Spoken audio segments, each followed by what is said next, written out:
সব আন্দোলনেই কিন্তু শিল্পীরা ঝাঁপিয়ে পড়ে।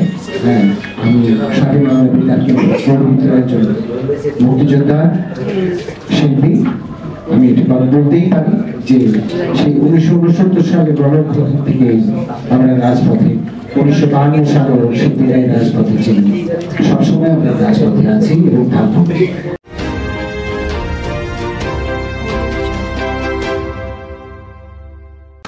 সেটা কতটা বেড়েছে গেল 53 বছর, সেটা দেখলে আপনারা বুঝতে পারছেন যে আমরা কতটা আনন্দে আছি। আর সেটা আর রেডিওর ব্যাপারটা তো একেবারেই ভিন্ন, কারণ সেখানে যেটা সুজিত বললো যে যাওয়া আসার ভাড়া, একচুয়ালি যাওয়া আসা যদি আপনি উবারেও যান তাহলে আপনি খুলতে পারবেন, আর সিএনজিতে গেলে হয়তো কোনো রকমের টেনে হয়তো চালাতে পারবেন। তো যাই হোক, আমরা তো আমাদের যে মূল্যায়নটা হয় না পৃথিবীতে যে সমস্ত কমপ্লেইনগুলি নিয়ে আসা হয়েছে, পৃথিবীতে আগে আমরা অনুষ্ঠান শেষ করেই টিউটোরিয়ালে গিয়ে চেক নিয়ে আসতাম।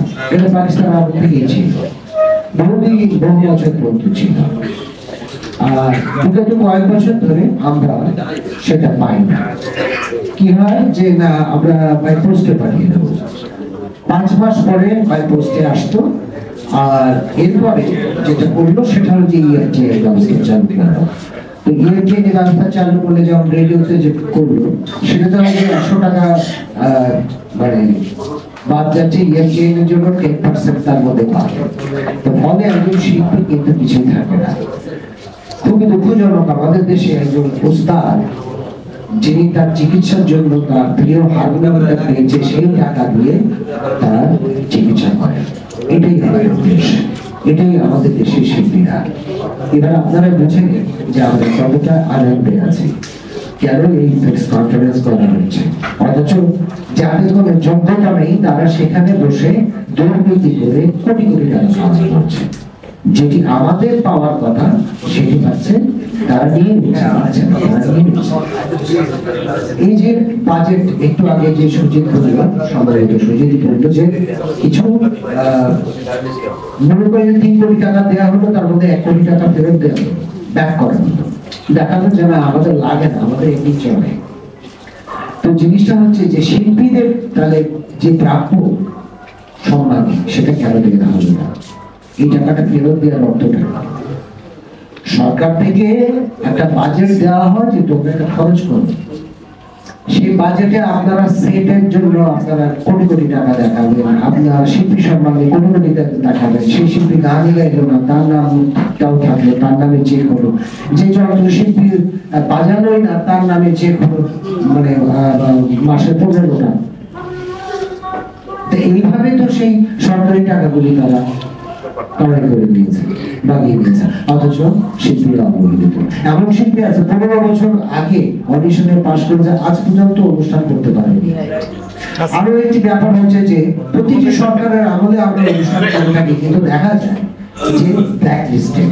ইভেন আমিও বিগত সরকার যখন 1996 সালে এসেছিল, 2000 সালে আমাকে ব্ল্যাক লিস্টেড করেছে বিজিবিতে, অথচ আমি জানি না কি কারণ, কি কারণে ব্ল্যাক লিস্টেড করা হলো।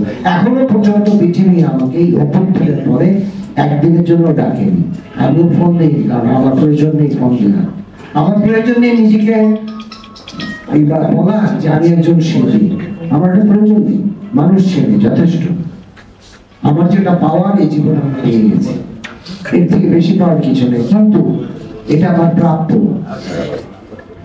4000 শিল্পী যদি থাকে এবং 2000 মিউজিশিয়ান যদি থাকে, তারা যদি একটা প্ল্যান করে মান্থলি কিভাবে প্রোগ্রাম করবে, ইজিলি করা যায়, এবং এটা কম্পিউটারাইজ করা উচিত, ডিজিটাল পদ্ধতি। কে কয়টা করে প্রোগ্রাম পাবে সেটা কিন্তু তারা নির্ধারিত করতেই পারে।